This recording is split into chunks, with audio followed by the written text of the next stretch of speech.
next day, Paul and the rest of us went to see James, and all the elders were present. Paul greeted them and reported in detail what God had done among the Gentiles through his ministry. When they heard this, they praised God. Then they said to Paul, "You see, brother, how many thousands of Jews have believed, and all of them are zealous for the law.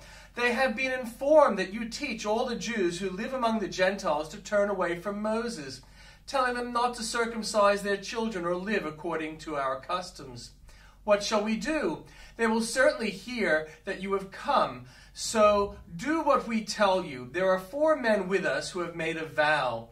These men join in their purification rites and pay their expenses, so that they can have their heads shaved. Then everyone will know there is no truth in these reports about you, but that you yourself are living in obedience to the law. As for the Gentile believers, we have written to them our decision that they should abstain from food sacrificed to idols, from blood, from the meat of strangled animals, and from sexual immorality." The next day, Paul took the men and purified himself along with them. Then he went to the temple to give notice of the date when the days of purification would end, and the offering would be made for each of them. When the 7 days were nearly over, some Jews from the province of Asia saw Paul at the temple. They stirred up the whole crowd and seized him, shouting, "Fellow Israelites, help us. This is the man who teaches everyone everywhere against our people and our laws in this place. And besides, he has brought Greeks into the temple and defiled this holy place." They had previously seen Trophimus and Ephesus in the city with Paul and assumed that Paul had brought him into the temple. The whole city was aroused, and the people came running from all directions. Seizing Paul, they dragged him from the temple, and immediately the gates were shut. While they were trying to kill him, news reached the commander of the Roman troops that the whole city of Jerusalem was in an uproar. He at once took some officers and soldiers and ran down to the crowd. When the rioters saw the commander and his soldiers, they stopped beating Paul. The commander came up and arrested him and ordered him to be bound with 2 chains. Then he asked who he was and what he had done. Some in the crowd shouted one thing and some another, and since the commander could not get at the truth because of the uproar, he ordered that Paul be taken into the barracks. When Paul reached the steps and the violence of the mob was so great, he had to be carried by the soldiers. The crowd that followed him kept shouting, "Get rid of him." As the soldiers were about to take Paul into the barracks, he asked the commander, "May I say something to you?" "Do you speak Greek?" he replied. "Aren't you the Egyptian who started a revolt and led 4,000 terrorists into the wilderness some time ago?" Paul answered, "I am a Jew from Tarsus in Cilicia, a citizen of no ordinary city. Please, let me speak to the people." After receiving the commander's permission, Paul stood on the steps and motioned to the crowd.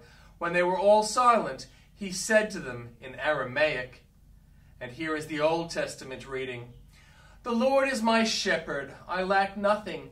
He makes me lie down in green pastures. He leads me beside the quiet waters. He refreshes my soul. He guides me along the right paths, for his name's sake. Even though I walk through the darkest valley, I will fear no evil, for you are with me. Your rod and your staff, they comfort me. You prepared a table before me in the presence of my enemies. You anointed my head with oil. My cup overflows. Surely your goodness and love will follow me all the days of my life, and I will dwell in the house of the Lord forever."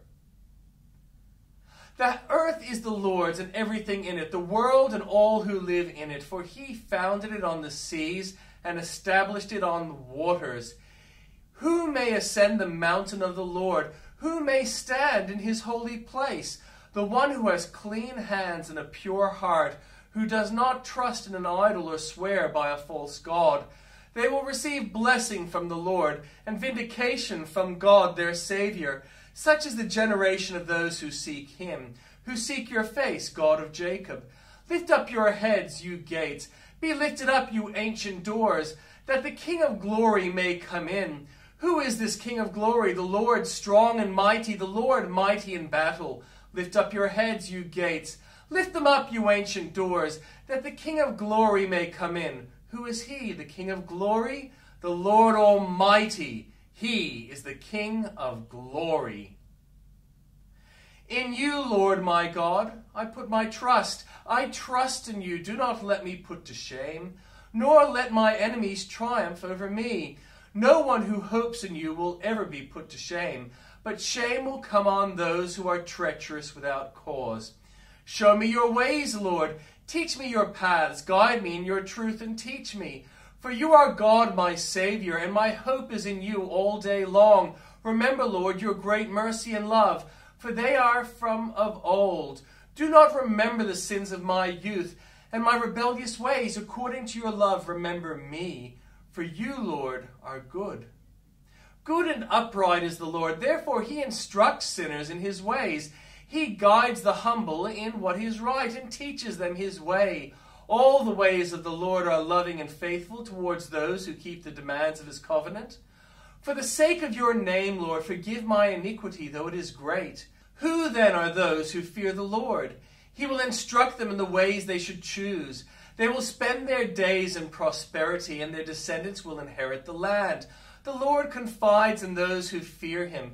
He makes his covenant known to them. My eyes are ever on the Lord, for only he will release my feet from the snare. Turn to me and be gracious to me, for I am lonely and afflicted.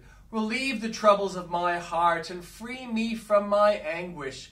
Look on my affliction and my distress, and take away all my sins. See how numerous are my enemies, and how fiercely they hate me. Guard my life and rescue me. Do not let me put you to shame, for I take refuge in you. May integrity and uprightness protect me, because my hope, Lord, is in you. Deliver Israel, O God, from all their troubles.